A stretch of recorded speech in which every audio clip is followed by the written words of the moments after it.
Good afternoon. Welcome to the EL Civics Network meeting for California. I'm Lori Howard, CASA's Program Specialist Coordinator, and I'm here today with Portia LaFerla and Stephanie Fitzpatrick, my EL Civics team. I hope you're seeing the slides. The Zoom is working a little bit differently today than it usually does, so I'm a little confused, but hopefully all looks good. If you would please type your name and agency into the chat. And if you haven't already, please register at caadultedtraining.org. That helps us keep track of your attendance. And if you'll do that during the meeting, because it won't be possible to do it after the meeting. And if you're not receiving a meeting reminder, if you didn't receive something from me on Monday, then email your email address to me at elcivics@casas.org.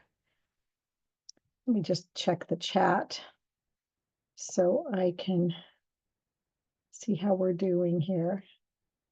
And if someone would chat to me that things are looking the way they should, I'd appreciate it. It's not looking the way it usually does to me.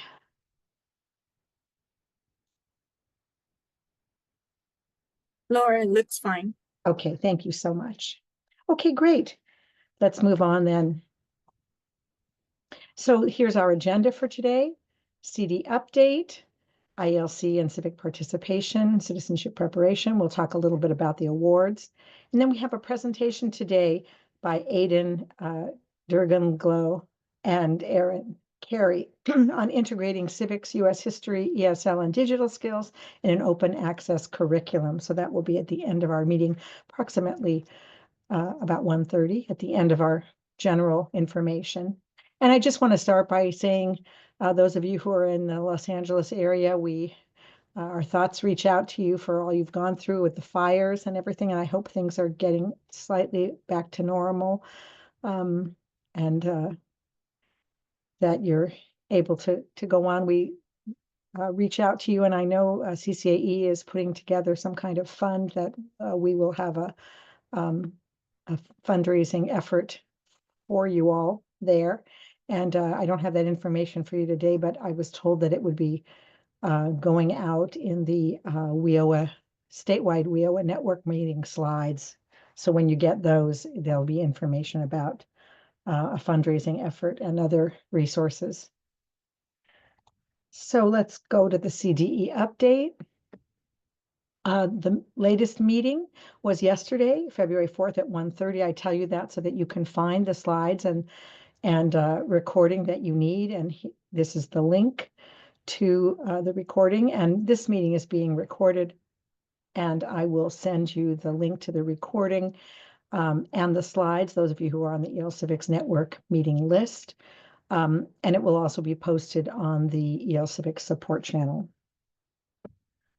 So here's some of the information that was given to us yesterday, and I really suggest that you listen to the recording of the webinar, because our director, Carolyn Zachary, made a number of comments, but I just wanted to bring these to you. The bottom line of this information here is that the OMB instructions to freeze grants did not affect WIOA Title II. So again, if you will listen to the statewide meeting, she has some further comments about that. But just that's the bottom line I wanted you to realize from the meeting yesterday. And secondly, the CDE offered California resources for student rights and advocacy. And I know you can't click on these links, but I put the link. It's actually one link. I'm not sure why there were two here, but it's actually one link. And if you scroll down to the immigrant publications, there's a lot of resources there coming from the Attorney General for information about student rights. And we're going to be talking about that later in our presentation today. So you'll have more information about student rights. Okay, let's move on to our civic participation in IELCE. And Stephanie or Portia, if you'll let me know about any relevant questions. The chat isn't close enough to me in this configuration I have today to allow me to see it easily. So if you would let me know if there are any relevant. I'll let you know, Lori. Thank you so much. So the first thing I wanted to talk about today was just a reminder about how our rubrics work for our co-aps. And, our co-aps were written, the majority of them, quite a long time ago, and they were written to address the needs of all students at all levels, so from beginning low to advanced students. And so rubrics are usually written for each level, but in this case, because of our configuration here, we wrote them for all levels. And so they makes it a little bit difficult sometimes to understand. And I just wanted to point out to you. So this is an example of actually a new co-op we just wrote. How did I do that? Sorry, let me try this again. I pressed on something I shouldn't have pressed on. Okay.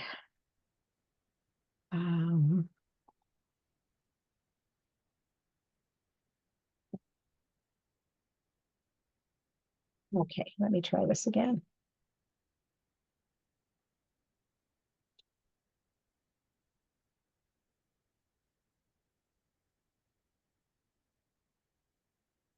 This is right now.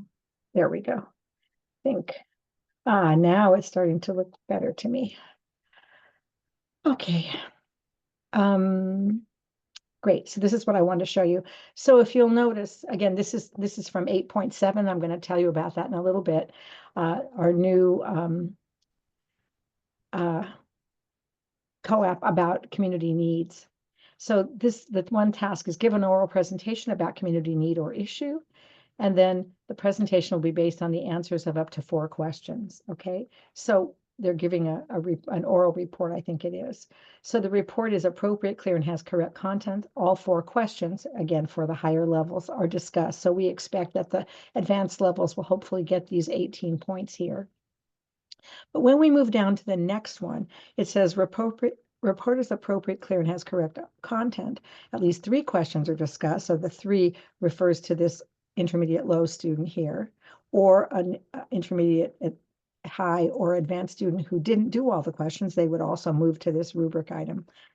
It says some ideas may not be well stated, contain some relevant detail, is adequately organized.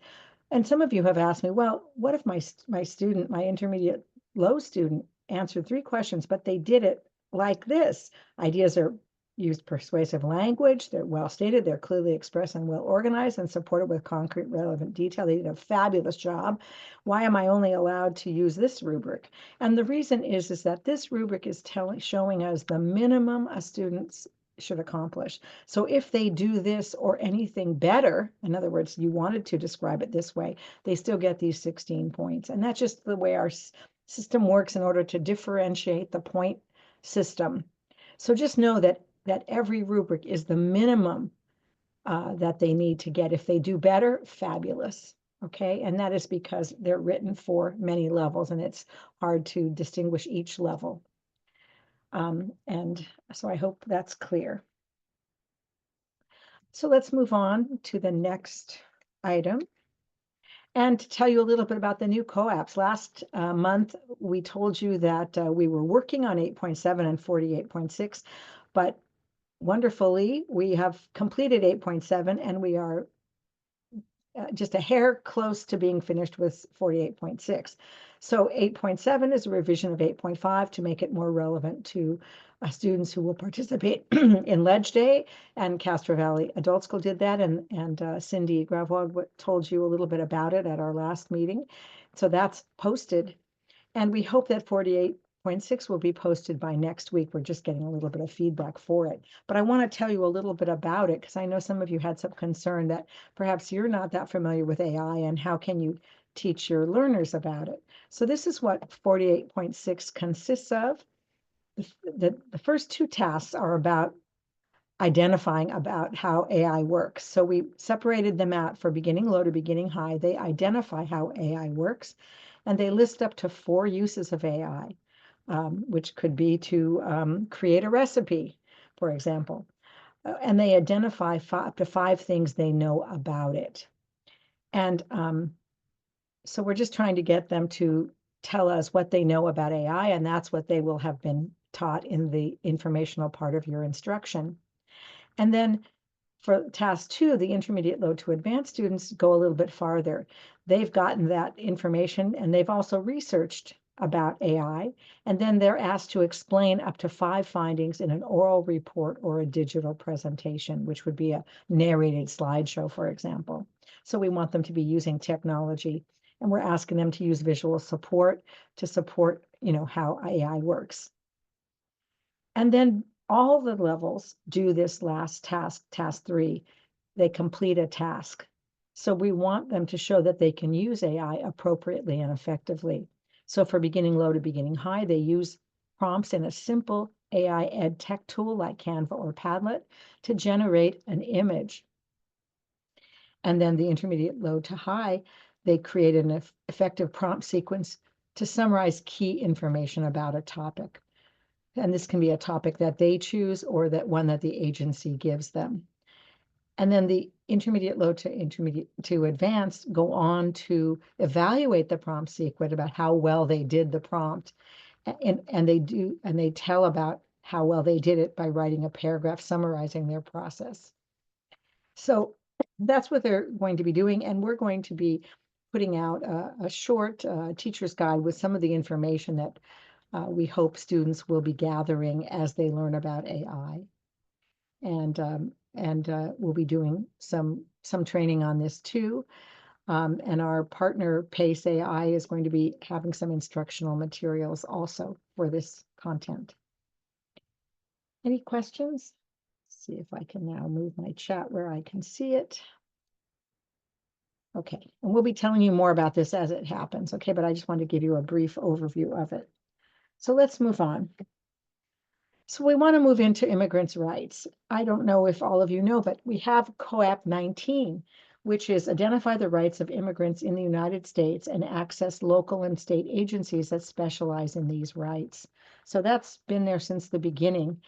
And in 2007, San Diego Community College District worked on immigrant rights, and they did such a great job, not only with the instruction, but also with helping students access their communities, which is the purpose of our Making a Difference Award. They received the Making a Difference Award in 2007, 2008. So this is a little description.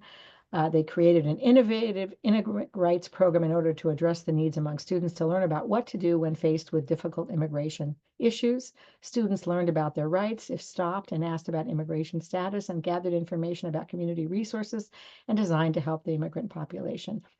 What was also so cool about this, besides what they learned, is that students created directories of social services and shares these directories with the rest of the school and the outside community. And they made posters about the rights, and they left that class where they learned this and gave presentations to other classes in their school. And then they also took those posters home to their communities and gave presentations in their apartments, buildings, or other communities. It was a really terrific example of making a difference in the community. I've given you the link here to access the description of it, and I'm hoping, and when I send you the slides from this, I will send you a slideshow that was given at the CATISO conference, and I'm going to just show you a little bit about it, just so you know about how they organize their instruction in case you want to do the same. And then I'm hoping to get a copy of those materials, but I don't have that yet. But when I do, I will let you know about that. But I wanted to let you know what they were doing and see if it might help you plan your own instructions. So to educate, the goal was to educate students on their constitutional rights, to provide language needed to communicate in situations regarding their rights, and to educate students regarding immigrant right agencies. And we know that the Constitution gives everyone living in the United States, citizen or not, constitutional rights. So this is what their curriculum plan was. They gave an introduction to the Constitution and the Bill of Rights. And then they had 4 lessons which focused on different scenarios. These first 2, perhaps important to you now, especially important, stopped on the street by an immigration officer or searched at one's home. And then they also included domestic violence and unfair pay. And their lessons, they had lessons on 6 agencies in San Diego that assisted immigrants. And then they prepared for their assessment because this was a co-op. And Stephanie says, okay, so Stephanie Thomas from San Diego Community College District says she sent the rights material to our citizenship coordinator to verify it, and then if she can, she'll be sharing it with us, and then I'll be sharing it with you. Thank you so much, Stephanie. I really appreciate it. And I am adjusting. I'm going to send you the slide just so you have the plan of what they did, and I'm going to remove any links that were on those slides because they are not valid anymore after all these years. But I also want to tell you that Mount Diablo, our good friend Maren Anton, is developing curriculum for 19.9, and she has a slideshow also. And I did want to show you a little bit about her slideshow, so I'm going to link to that here. And again, you'll have the link to it. So she started, and she would like some people to collaborate with her. Let's see how this comes out. Okay. And let me share it with you because I'm not sure it's shared. So let me just make sure that I've shared it with you. And let's see if I can make it a little bigger. I was going to do that. There we go. So know your rights, 4th and 5th Amendments. So she's talking about this. She talks about red cards, and I put the link in on my slide, which I'll send to you, that you may or may not be familiar with. And Jennifer put these a link to the cards in. Thank you so much, Jennifer. Really important for students to know their rights, and all of that information is on these cards for students to have. I went to the website and it says that they're out of cards right now, but they give you the content so that you can make cards yourself or make informational papers for your students. And so she talks about the 4th Amendment and the 5th Amendment, and has students practice about it, and gives information about what they can do if ICE is at your door at home. She has a video here, and she got a lot of information from, oh, forgive me, and maybe you can tell us, from the Alameda, I think, and Richmond alliances there in her areas. Reimagine Richmond. She went to some workshops about that. Anyways, these look like great beginning of great materials. I want to go back to my slides now. I just wanted to show you that so you can feel confident about it, about what's there. And I have, again, the link here for the red cards. And then Maren has also made a resource list, and the link to it is right here. And I'm going to give that to you. I'm not sure if I can. Whoops. I will give it to you, but it's on my slides. And these are some of the things that she's gotten resources for. And she's put her slides in here too, so you can get it. And she would love it if you would access this and then add to the resources that you have in these categories. So hopefully that's helpful to you as we think about working with our students on immigrant rights. And again, you can do this with or without the co-op, but we would love you to use the co-op. And we are also considering writing a new co-op to sort of update the information a little bit that we've used before. And so we're going to have a discussion group, and Maren is going to tell you all the things that she has worked on and go through step by step through her resources so that you can have a better look at it. And that's going to be this coming Monday at the 10th from 2 to 3 p.m. And this is the link. And again, this will be in the slides for you. And I will also put these links into into the chat in a little bit. So that's our information about immigrant rights. I don't see if I have any questions. Okay, good. We hope you'll join us at this meeting next Monday if you're interested in doing this. And Jennifer, you said you'll be talking about ID and red cards, and when will you be talking about that at your presentation? And did you put that in the link? Hi, so on Friday, this Friday at 1 p.m., I'm going to be doing OTAN Tech Talk about creative ways to teach citizenship, but most importantly, I'm going to be focusing on ideas, and it's basically what's in your wallet. And one of those things should be red cards and incorporating all those different resources. So basically doing protection for everybody, Great. not Can you just for citizenship. Yeah. Thank you so much, Jennifer. That's terrific. And can you put that link in your in the chat? Yeah, real good. Thank you so much. Sure. And I wasn't sure if Portia might be mentioning it in her portion, but that'd be great that the link is there. Thank you so much. Oh, Anthony put it in. Wonderful. Thank you so much. Okay, moving on now. Let's do that. So just want to remind you of the IELCE report and plan due March 31st. We had a webinar, and it's posted on the CASAS website. So it was recorded, and the slides are posted. And at the end of this meeting, if you'd like to stay on, if you have any questions about the IELCE report, I'd be happy to work with you on that. Okay.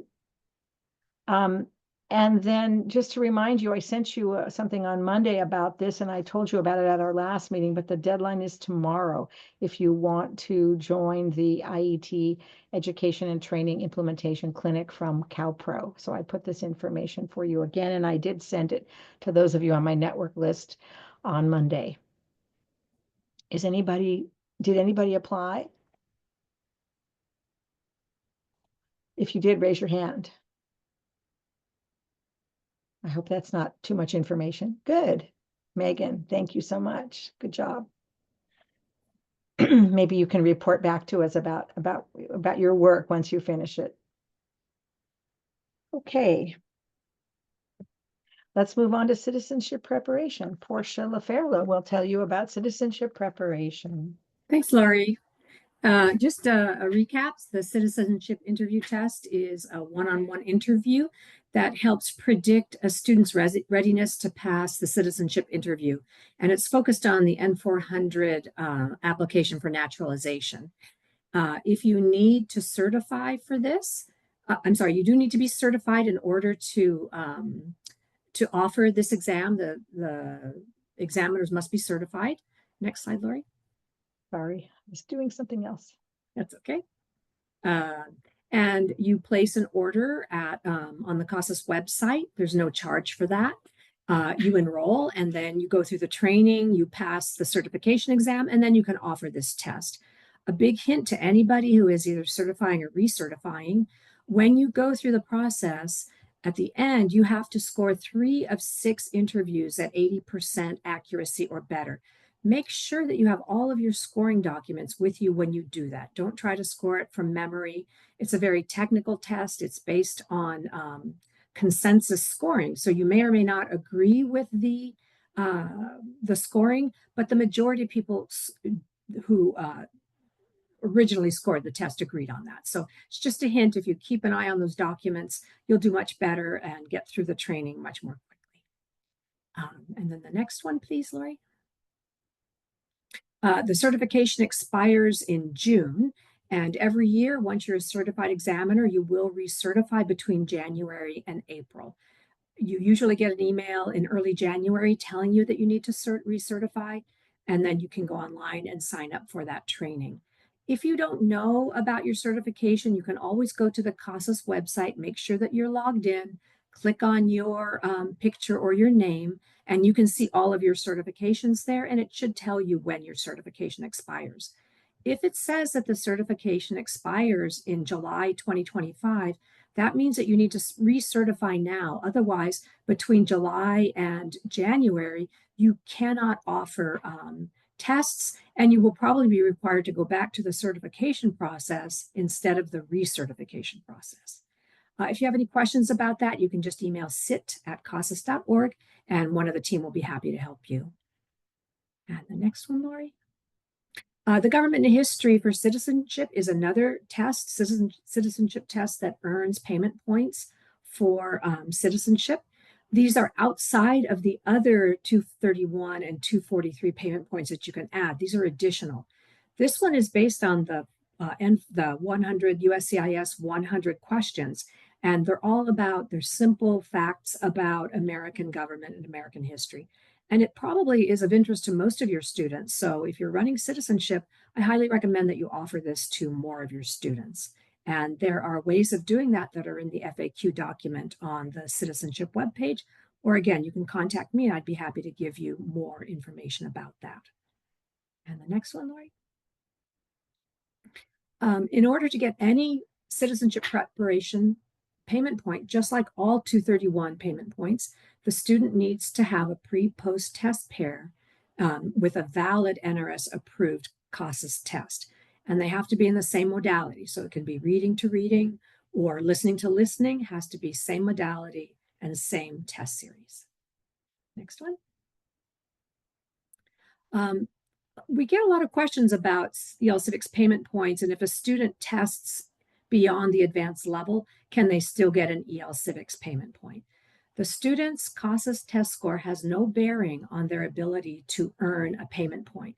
This is true for 231 citizenship or civic participation and for 243. However, if they score into the literacy level below 183 in steps reading or below 181 in steps listening, then they cannot earn EL Civics payment points until they score 183 or above, 181 or above. Does anybody have any questions about that requirement? We get a lot of questions about that one. And there's more information in the FAQs in that one as well. Next one, Lori. And again, to get any EL Civics payment point, the student has to be enrolled in an ESL class. So as you can see here, you check ESL in the instructional program. And note that you do not check citizenship for EL Civics citizenship. That is there for other states. In California, we only use ESL, ELL. And next one, Lori. And then in the next area, in the focus area, you choose citizenship preparation as the focus area. A student can only earn a citizenship payment point if they are enrolled in a focus area, a class with a focus area of citizenship preparation. This is also true for civic participation and 243. They have to have an enrollment in the correct class with the correct focus area. And there's a link there for how to mark citizenship classes in TE, but that should also help you with 231 civic preparation and civic participation and 243. I think that's the last one, right? Great, thank you so much, Portia. Any questions for Portia? Don't see anything. So we'll move on. Stephanie is going to tell us about the Promising Practice Awards and Making a Difference in the Community Award.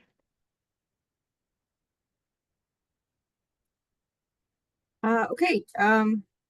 So first, Lori, I tried to put in the link for the meeting on Monday, and I guess there's some trouble. It just goes to Zoom, so it's not the actual link. Okay, I will get that one and put it in. Thank you so much. All right. So the Promising Practices Award, it's an award that recognizes California adult education providers that have implemented a practice that helps students and or improve their program in some way. So for example, through collaboration or effective tech use or improved transitions. So if you have a practice that is helping your students, your agency, then please consider applying. The nomination form for Promising Practices is here. The second award is the Making a Difference Award. It identifies programs that document the effectiveness of their project and then and shows that the project goes beyond the classroom. So like the one that Lori talked about from San Diego, where they learned about immigrant rights and then went out into the community to share that information. Okay, so the link to the application form for the Making a Difference Award is here.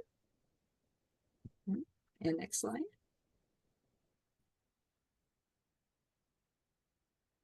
All right, so what can award winners expect?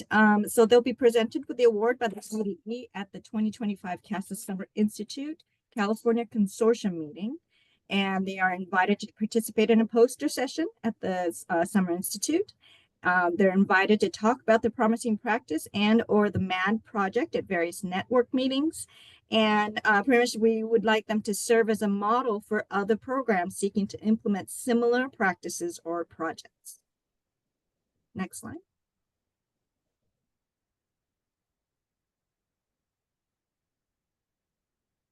So how to apply? So fill out one of the application or the nomination form and send it to me at sfitzpatrick@casas.org by April 15th. But early applications are very highly welcomed because we have to kind of tweak the data and information to make it presentable for the final.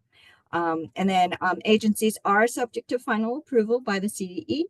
So to learn more about the PP, the Promising Practices, and or the MAD Award, and to view previous award recipients, so that we have examples of a list of previous winners. So if you'd like to look at that, please visit the CASAS website. Okay, thanks, Laurie. Thank you very much, Stephanie. And I put in the link again to the Immigrant Rights Discussion Group. I think it's working, but if it's not working for you, use the ID number and passcode. You can just go to Zoom and that that you've got downloaded your Zoom app, and then just put in the codes here. Laurie, I'm sorry, do we have to register for that talk? No, it's just a discussion group. So just come to the meeting. Excellent. And I'll Thank you. put out that information. I'm gonna send it to everybody who's here, and I'll send it to all my I'll reiterate it on the email when I send these slides. And just come. Okay, great. Our other information today, just telling you about our upcoming meetings, to ask you again to type your name and agency into the chat if you haven't already, and before the end of the meeting to register. And let me know if you have anything to share or present. We're going to try to get some more presentations before the end of the year from our excellent agencies. And if you have anything to share, we'd love to hear about it. So email me at elcivics@casas.org. Any questions? Okay, we're excited to have a presentation by Aidan and Aaron on integrating civics, U.S. history, ESL, and digital skills in an open access curriculum. And Anthony Burek facilitated us getting these wonderful presenters to come and talk to us. And I'm going to stop sharing and let you share your own screen.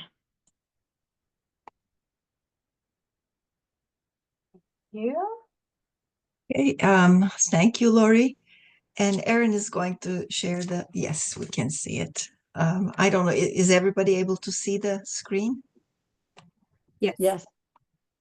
Okay, thank you. Thank you for inviting us. We are really excited to be here, to be talking with you and listening to everything that you've covered so far. California seems to be at the forefront of so many different initiatives. It's wonderful to see. So we're delighted to be here. What we're going to do today is we're going to talk about the curriculum that we call CELIA-T. And as Laurie said, it integrates civics, U.S. history, and digital skills and ESL in an open access curriculum. Next slide, please. And we call it CELIA-T because it is content integrated language acquisition for adults with technology support, hence the nickname or the acronym. Next slide, please. And I'm the leader of the project, and Erin is the project coordinator on CELIA-T. I'm actually a professor in the Department of Psychology at University of Minnesota, Duluth, and Erin is an ELL instructor in Minnesota as well. So next slide, please. So what we are going to do today is describe our project, our curriculum. And after we describe our curriculum, we would like to invite interested teachers to collaborate with us to implement and evaluate the curriculum. What does CELIA-T do? It addresses three important needs of adult language learners. The first one, of course, is developing English proficiency. The second one is understanding their new home, understanding the history and culture and systems of the US, and then developing basic digital skills, because as you know, in this rapidly changing world, people need digital skills for continuing with their education, finding a job, or getting a promotion at their job. Next one, please. So CELIA-T is a 16-module free curriculum, and it has teacher resources and lesson plans. It is for intermediate to advanced level adult English learners. It is aligned with career and college readiness standards and English language proficiency standards. It covers quite a bit of citizenship information or information relevant for citizenship, but this is not a citizenship class per se. We also have videos and educator resources to build digital skills. And last spring, we implemented the curriculum in 4 classrooms in Minnesota as a small pilot. And right now, we're in the process of revising the curriculum based on our observations and feedback from teachers and students. And we're also going to put this in press books in the University of Minnesota's library, which is like an ebook, and it's open access and freely available. Next, please. So this is the team that developed the curriculum. And as you can see, this was actually supported by Institute of Education Sciences from U.S. Department of Education. And the 3 teams are University of Minnesota Duluth, Georgia State University, and Literacy Minnesota. Next, please. This is in a nutshell what CELIA-T is trying to accomplish. We are integrating 3 areas. The first area is content knowledge. So, of course, we are covering U.S. history and civics topics. But we're not just asking the students to learn about this, but along the similar lines that California civics objectives have, it's interpreting, but also interacting with and producing information. So we don't just ask people to learn about the topics, but actually analyze, interact with, apply, evaluate, criticize, if the case may be. For something as complicated as this domain area, of course, conversational skills are not enough. So we emphasize academic English in terms of reading, writing, speaking, and listening.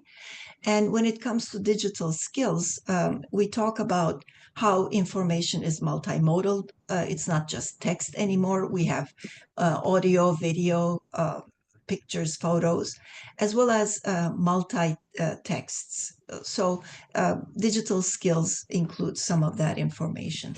Next slide, please. There has been research in literally the last century, half century, on how to acquire complex information, knowledge acquisition, comprehension, and 3 things come up: background knowledge, building the background knowledge or activating the background knowledge, using higher order thinking skills, which include making inferences, evaluating, applying, and then, of course, academic vocabulary.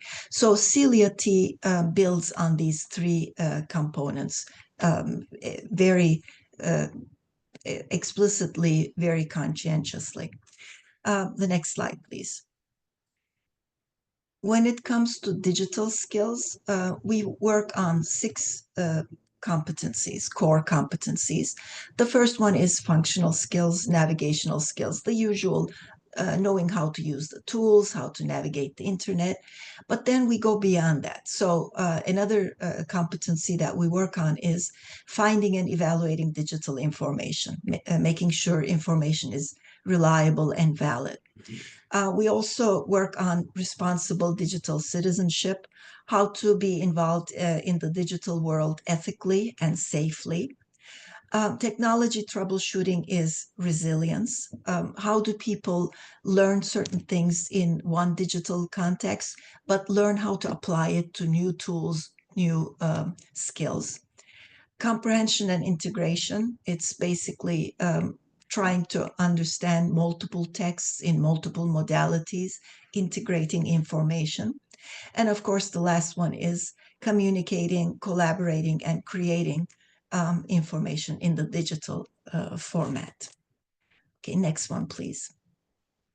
As I mentioned, we have 6 digital skill videos our colleagues at North Star Literacy Minnesota prepared, and those are freely available online, and they also have tutorials for teachers to use. These can be to refresh skills or to teach new skills, depending on what the students need. Okay, next one, please. I'm going to turn it over to Erin now, and she's going to go through our topics as well as the components of each of these 16 modules. So Erin, now it's your turn. Thank you, Aiden. Thank you. Great to be here with you all. So I will just briefly walk us through an example module from CILIA-T, and then we will talk about our pilot and some next steps and how it aligns with your competency.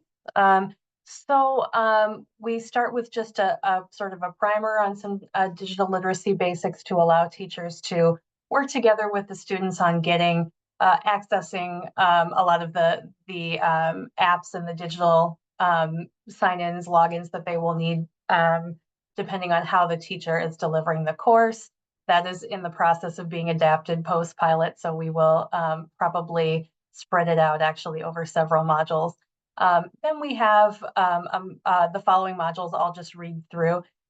Immigration and global human movement, forms of government, U.S. Constitution, branches and powers of government, Bill of Rights and constitutional amendments, civic participation and power of the people, indigenous peoples of the Americas, European colonization of North America, Declaration of Independence and American Revolution, westward expansion and indigenous communities, Civil War and Reconstruction, industrialization and labor, U.S. international relations, civil rights and beyond. And then we have a wrap-up and review module, which is a little structured a little differently and has a lot of sort of synthesizing and writing and reflection activities about civics and community.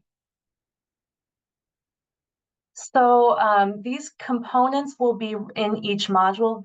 Here we have some example activities from our civic participation and power of the people module. And they will look a little bit different because we're converting them into a web-based version. So teachers will be able to go to a URL and use a drop-down to access each module. So it will look a little different than it has for our first pilot. So we have a warm-up where we review some vocabulary content homework from the previous module, and we will activate some background knowledge based on work that students have done, and just activate knowledge for the content that they're about to work on in the current module. So you see we have some Google Forms here.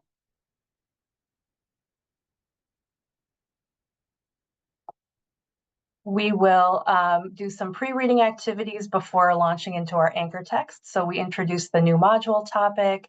We have some guiding questions that students preview and start to consider, and they know they will come back to it at the end of the module. And we pre-teach some domain-specific vocabulary in terms of pronunciation, meaning, syntax, examples. They have an opportunity to connect it to their own lives and their first or home languages, and to do a little practice utilizing the vocabulary. Then we have several readings with different purposes of our anchor text, which we've written. So the students will do a first reading. We'll have an audio version, so students will be able to listen and follow along and or read it individually for the gist and the basic textual content. Then they do a close reading as a whole class, going paragraph by paragraph. Students read aloud, go through the vocabulary that they had studied in advance, and also encounter some vocabulary in context and go over the key details, respond to questions paragraph by paragraph. And then they go back to reading the whole text in a pair or a small group, and have the opportunity to connect and review the module concepts and vocabulary. Then we have a think and apply activity where the students may read a second text and connect it to the module text. They may do another type of activity to sort of break break up some of the ideas that they encountered in the text or relate it to their personal experiences. So here we have an activity where students are given some federal budget spending categories. They have to make a guess and a prediction as to what the government spends most to least on, and then they go over this infographic to reveal the actual proportions. This is from 2022, so we could certainly keep our eyes open for an updated graphic as well. And then we had the students doing individual work. This will be prepared in a way where teachers can deliver it to students to work independently or in small groups, or they can stay within the whole class and work on it together. But there is an opportunity to review vocabulary in a flashcard format and potentially play some games, answer some questions, and there will be the introduction of a explicit instruction of a digital literacy topic that they can practice using the content of the module. We also have a word workshop. So here we introduce some morphemes and connectors that are common in academic texts at this level, but also very useful in particular when working with civics and historical texts, which we introduce. We talk about its function. Students have the chance to translate it and find examples of it in the text. Think of examples outside of the text, and we give them some samples to work from.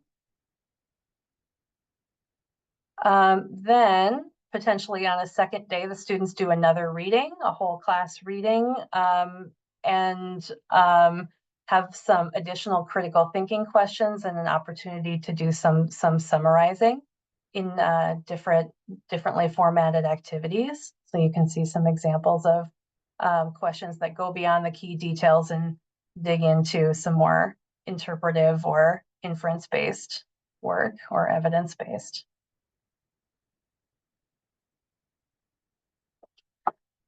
We have a second Think and Apply activity where we integrate an additional resource or additional ideas. Students, again, have a chance to connect, usually personally, to the topic of the module, share their opinions, share their background knowledge or experiences, and apply critical thinking. This is one about, because we're in this module, we're talking about, in part, the role of the media in society. Credible news sources. So what are features of a credible article, and what are features of a credible news source? Those are introduced and discussed, and then students compare two stories and complete a simple chart about whether they are more fact or opinion based, evidence, reliable sources. They apply it to both and have a class discussion comparing the two. And then we culminate each module in a project where students are applying some of the information that they've, the knowledge that they've built over the course of working on the module. So they build connections between the text, related themes, personal experiences, and hopefully have an application opportunity into their lives or in the community. So, for example, we talk about the difference between individual and systemic problems. And we give, this is one example, we give a series of examples, and then students have the chance to do group work where they identify a systemic problem, maybe in their school or very locally, and propose solutions. So I'll turn this back over to Aiden. She can walk you through some of these examples of objectives. I think there was another slide before this. No. Oh, okay.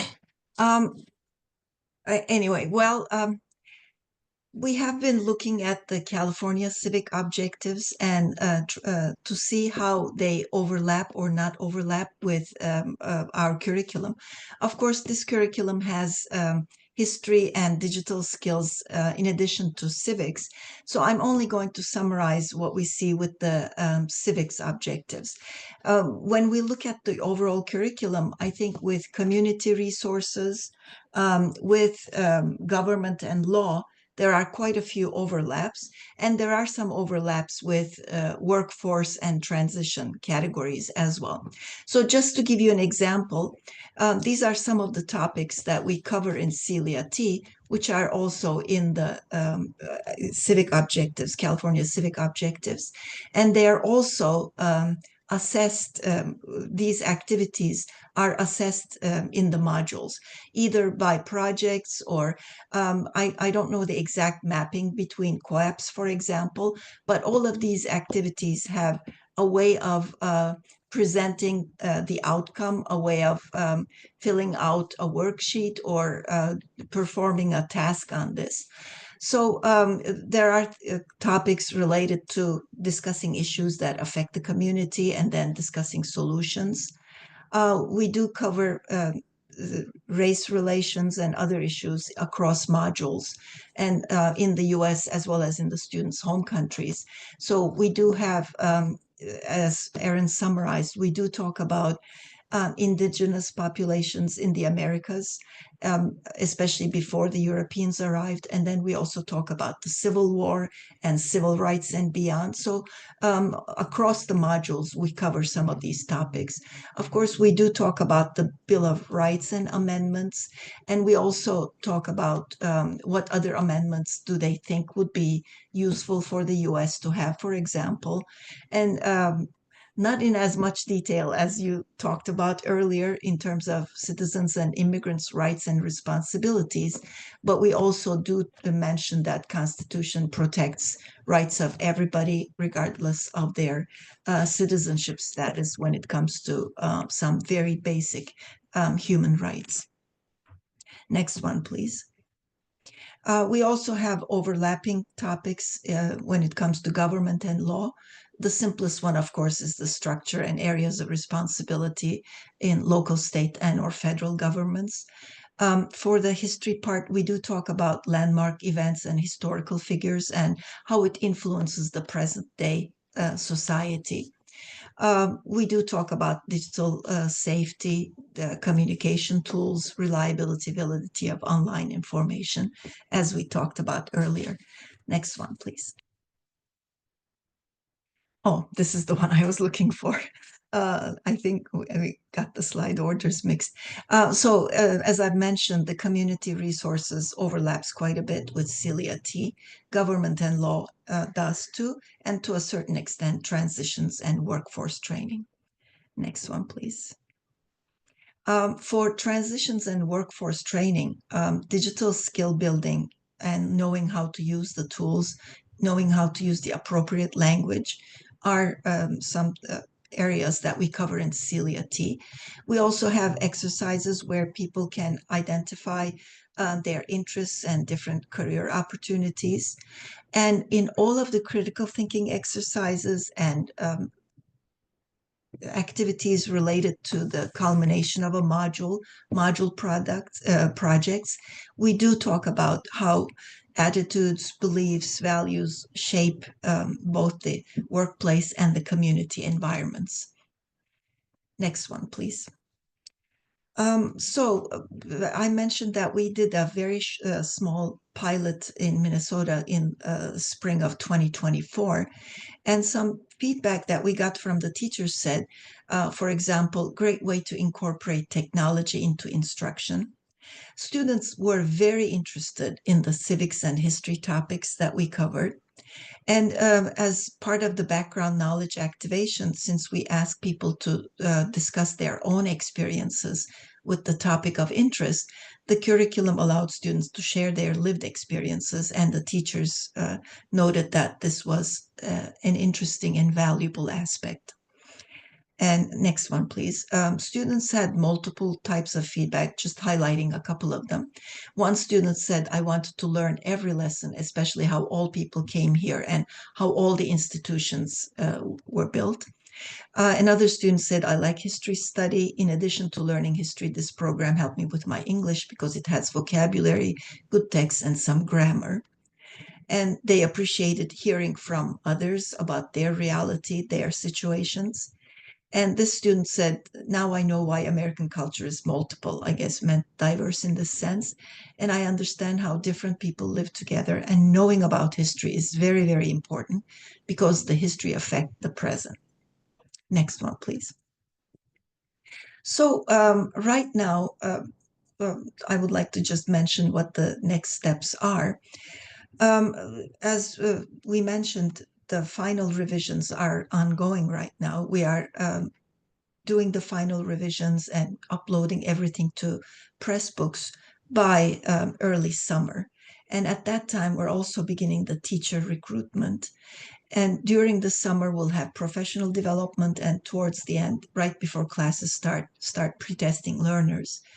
And we're hoping that the classes will be taught during the fall and winter terms. And we're looking for Celia T implementation, but also some comparison groups. And we'll do post-testing around that time too. So the next slide, please.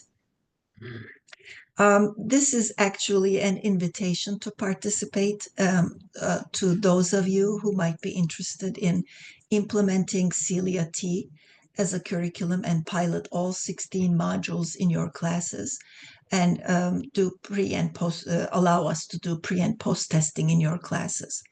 We're also interested in talking with teachers who already have a good integrated ELL civics curriculum and who would be willing to be the comparison group and still have pre and post testing. So for this invitation, I think we were initially thinking about doing this work in Georgia, but started to move towards California. And I'm glad we made that decision, because given the vibrancy of this community, it will be wonderful if we can test our curriculum in this environment and also have some comparison groups to tell us where we can do better. And instructors and learners are going to be paid for participation.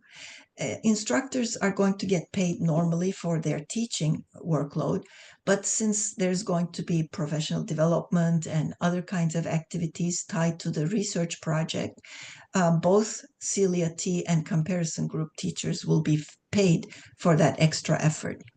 And what we're hoping to do is in Minnesota and California do this work, and 50 learners in California in the Celia T group and 50 learners in the comparison group, and the same in Minnesota.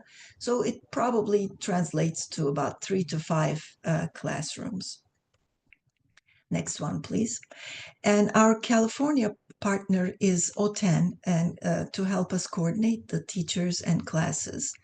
So Anthony, I think, is here, and you can ask him questions, or if you would like to email us, myself or Erin or Anthony or Neda, we can give you more information, as well as talk about what we expect and how many hours are involved and those kinds of details. Next one, please.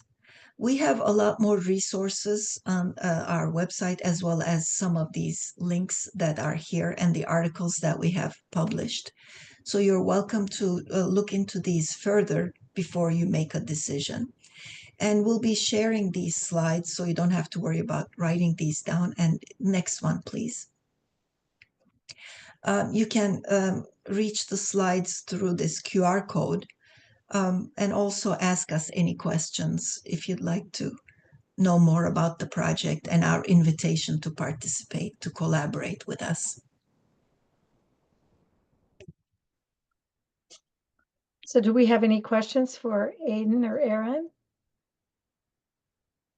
And I think I apologize. I forgot to click the OK to record. So I may have been a blank screen in the first part of the presentation. I just realized it. Sorry. I don't think that's the case, but can't see it. No, it's recording, so we're fine. Oh, that's great. Okay. Hi, this is Jennifer. I have a quick question. Sure, Jennifer, go ahead. Yeah, Answer. so we, I saw, sorry.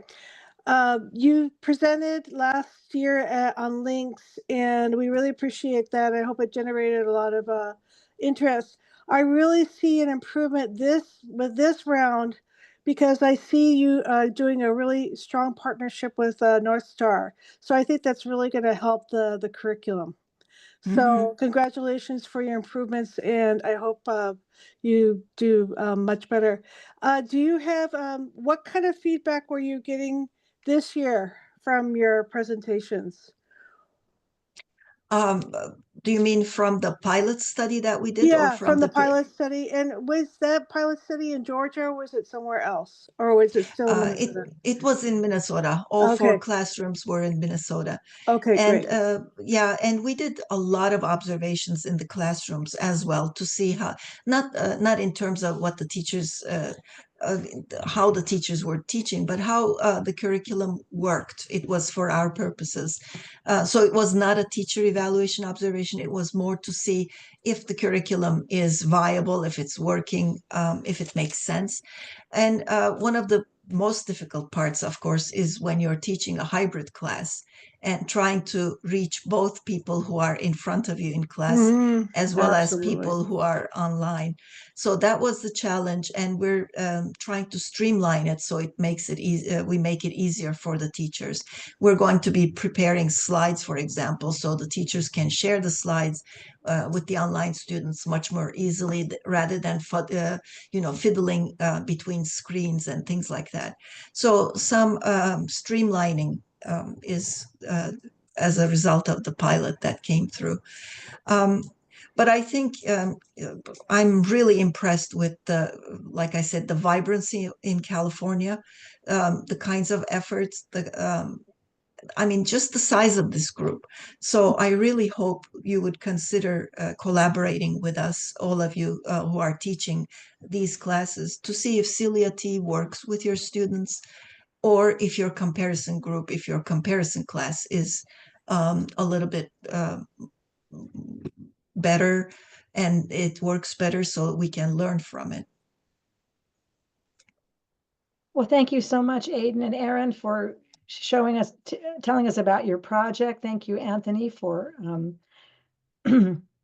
bringing them to us. And I Yes. hope we will get some participants because it looks like a great curriculum and very interesting to be collaborating across states. We love that. And we thank you so much for this. And will you be sending me your slides so that I can share them with my group? Oh, okay. If How you people wanted to cannot share access the them? QR code, we'll Oh, definitely no, send no, you the feel free. No, slides. it's fine. If you have the QR code here and everybody, I didn't know how you were suggesting that you were sharing it. So if you want to share just with the QR code, that is totally great because whoever gets the recording will be able to do that as well. So no worries.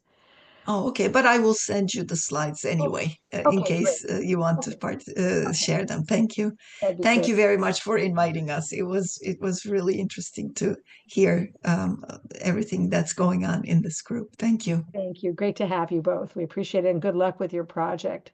Thank Well, you. thank you everyone for participating today.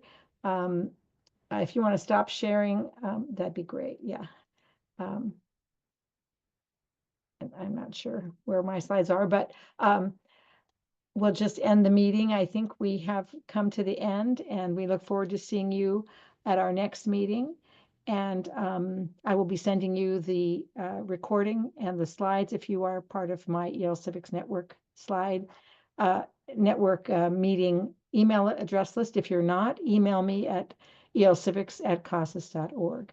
Appreciate your participation today. Take care.